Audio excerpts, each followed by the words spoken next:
So we've looked at creating a graph or a picture representation of our equation, thinking about theta being on the x-axis and either sine or cosine being along the y-axis, and seeing this kind of periodic graph with a stamp of sine or a stamp of cosine and being able to transfer from the equation to a picture. For today, we are going to go the other way. We're going to start with a graph and we are going to do our best to write an equation with all of the proper shifts horizontally, shifts vertically, stretches and shrinks in both directions, and potentially a flip for a given sine or cosine wave. So our first activity says find at least one trigonometric equation that creates this graph. Well, things we've studied so far, we really just find one equation. So for instance, a parabola, right, has a quadratic term, a squared term. We write that in one way. But the thing that's unique about sine and cosine and some of the other trig functions that we'll study is due to their periodic nature, you can view them starting in different places as a shift of one another. So what do I mean by that? Well, if I look at this wave, I could start this right here. Say this is where I'm going to start, and now this looks like one period of sine. So I might have picked that one and write a sine equation. Or maybe I saw this is the top of a mountain, this is the maximum, and I could write this equation as a cosine graph. Maybe I want to start right at the origin, and I say, okay, well now this would be a flip of sine. Maybe I want to start right here at pi over 4 at this low point and say, well, maybe this one could be viewed as a flip of cosine. So there's a lot of different ways you can do this. We're going to have some strategies to help us out. So just like when we first start graphing, I graph the midline based off of that shift D vertically. We're going to work backwards. So the first thing I'm going to look for is the midline to figure out if we can figure out the vertical shift. From there then, we'll be able to find our A value, our amplitude. Keep in mind that our A value might come out negative if we have a flip, and we'll look at what that is. Because officially amplitude is always positive, but we've seen some of our equations start with a negative sign in front, which really just means reflect the graph. The next thing that we're going to do is we're going to use the period to help us find B. So B, I've been keeping my color coding. B was usually dealing with our horizontal stretch or shrink based off of what the period is. So usually we had B and we used it to find the period so we could graph. Well, this time we're going to have the graph, we'll have the period, and we need to use it to help us find that B value. Then based on where we decided to start, we'll call that our C value for our horizontal shift. Thinking about being on the midline or a high or low point for cosine, right? Start high or low. And then based off of that, again, we'll determine whether or not we should have a positive or negative if we're going to have this flip going on. And then this last part says it's easier to write the equation with the B value factored out. So basically what we're going to do every time, we're going to start with y equals, and then either sine or cosine, depending on what we pick, like this. And my goal is to figure out what is A, what is B, what is C, what is D, and whether or not I had a flip. And again, this might be sine or it might be cosine, depending on which one we decide. All right, so let's do it. The very first one that I highlighted was starting right here as a rotation of sine. So I've determined I'm talking about a sine wave. That means I can go ahead and start y equals something sine x minus plus. All right, so I've got my setup. The next thing then it said to do was, well, start by finding the midline. Well, if here's my highest point and here's my lowest point, here's my midline,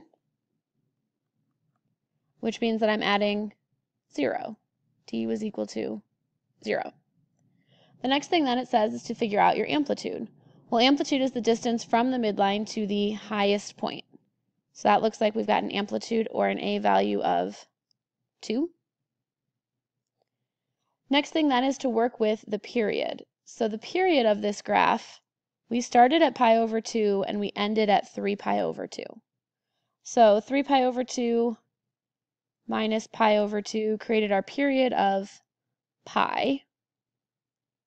But I don't put p here, I need to put b there? Well, I know from earlier in graphing trig functions, I know that p is equal to 2 pi over b. Well, I just found that the period was equal to pi. So that means I could replace this with a pi. And now I can either do this by looking at it, right? And I can see that 2 divided by 2 would get me to the period I need. Or I can do a little bit of multiplying and say pi times b would be equal to 2 times pi, which means that b must be equal to 2. Then the last thing is to talk about the horizontal shift. I started by moving to the right pi over 2. And that could be one equation. Now I'm going to start that whole process over. This time I'm going to view it as a cosine graph. Maybe. Come on. Trying to start all over.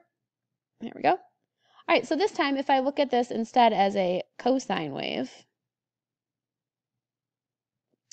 again, I'll start with my general structure. This time I have cosine.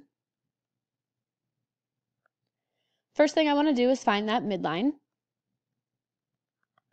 Still at 0. Next thing that I want to do is find the amplitude. I started at my high point of 2. Then I'm going to talk about the period. So here I started at 3 pi over 4, and I'm ending at, this would be 7 pi over 4. Well, 7 pi over 4 minus 3 pi over 4 to get my distance is going to be equal to 4 pi over 4, which is just pi. So I know that p is equal to pi. That means that pi is equal to 2 pi over b. Again, we're looking for the b value to go in our equation. B again is going to be 2. Last thing then is my horizontal shift. I started at 3 pi over 4. Now what you should notice is your sine and cosine graphs, the graph was the same picture, right? I didn't change the picture. I just picked a different starting point. And what ended up happening is I got the same equation in all aspects except for the horizontal shift. Think about your parent graph of sine or cosine. They are the exact same except one of them has a shift over, depending on which one you consider to be the start and which one you consider to be the new one. All right, so this one says write a sine and cosine for the following curve. Well, if I know I need to write both, I'm going to go ahead and get started by setting up my structure of the equation for sine and the structure of the equation for cosine. Then I'm going to jump right in and I'm going to pick one of these to start my wave. So I think I want to do cosine first because this one I could start here at a low value, which would take me at the end to another low value. And that now is a cosine graph, except it has a flip to it. So I'm going to throw a negative sign in there. Next thing I'm going to do is I'm going to look for my midline. Well, I was down here at -1 and then up here at 5. So if I split that, the middle is 2. Then I'm going to look for my amplitude. So starting at the midline, I started down 3, which is why I have that negative sign there. I'm 3 away from my midline. If I go to the maximum, I'm 1, 2, 3 away from the midline. Next thing then is to think about the period. Well, I started at 0 and I went until 2 pi. So 2 pi minus 0 is just 2 pi. But again, I just know that the period was supposed to be equal to 2 pi over the b value that I really want to find. Multiply, or you can look, b must be equal to 1. Then the last thing is my horizontal shift. Well, I started at the x-axis right at 0. So there is my cosine graph. Then it says I want to do a sine wave. Okay, well, this one's a little bit trickier to see the sine wave because if I start it here, I don't really see one complete rotation. I could maybe predict where it goes, but instead I'm going to go with starting on the midline, and I'm going to choose this one on the midline. And that would be one rotation of sine. Now, could you have started back here and ended at pi over 2? Sure. I just chose the closest one that I could to the graph that I just looked at. So this one again, I'm going to start and I'm going to go down. So this is a flip of sign, so I'm going to need that negative sign. Then I want to find that midline. Again is 2. My amplitude, I'm starting and I'm going to my lowest point first, so 3 away from the midline, but in the negative direction, so that's confirming that flip that I had. The period here, I'm starting at negative pi over 2 and going to 3 pi over 2, so distance, difference, I'm going to subtract these things, and I end up with 2 pi.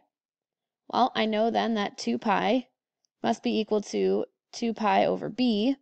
B again is going to be 1. And then I got to think about, where did I start this thing? I started at x equals negative 2. So that's going to turn this positive and pi over 2.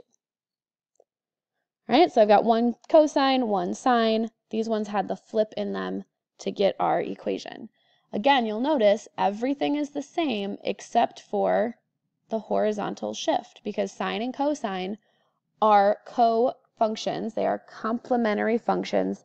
They differ by a shift of pi over 2 when their period is 2 pi. All right, write a sine and cosine for the following curve. So I'm going to start with, let's go with a sine curve starting here. Now, you might be asking yourself, does it matter where I start? Yes and no. It's kind of up to you if you want to view it as sine or cosine. We shouldn't be starting like in the middle here, right? Because we know that a sine graph starts on the midline, or a cosine graph starts at the high point. Or if you're thinking about a cosine with a flip, you could start at a low point. But really, you do want to be a little strategic in trying to figure out where we're starting, where we're ending. So I'm going to start with this sine graph first. I'm going to go through and find my midline. So I have a shift up 1. My amplitude then is up 1, 2, 3. This one did not have a flip because I start on the midline and go up just like a regular positive sine curve. Next thing then is the period.